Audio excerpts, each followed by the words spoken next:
நீ தேவையில்லாம பேசிட்டு இருக்க. என்ன தேவையில்லாம பேசிட்டு இருக்க? கோவம் வந்தாலே இப்படிதான், கண்ணு மண்ணு தெரியாம எல்லாத்தையும் போட்டு உடைச்சிருவாங்க. என்ன பயந்து போறேன்னு பாக்கீங்களா? நமக்கான நேரம் வரும்.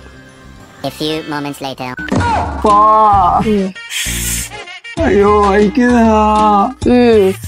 கோவம் வரும்போது இதெல்லாம் தெரியல, கோவத்துல அங்கேயும் இங்கேயும் குத்த வேண்டியது, அப்புறம் கை வலிக்கு கால் வலிக்குன்னு சொல்ல வேண்டியது. காட்டு நல்ல வீங்கிருச்சு.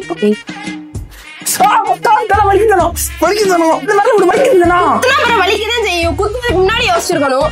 நீ வேணும்னே பழி வாங்குற மாதிரி இருக்கு. பழி வேற வாங்குறாங்க இதுல.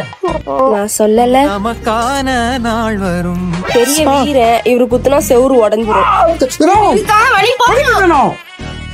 கோவம் வருதா? குத்து, இந்த பக்கத்துல எங்கேயாவது குத்து. ஒண்ணு பண்ண விடு. அப்போ இப்படியே வச்சுட்டு அப்பதான் இனிமேலாச்சும் புத்தி வரும்.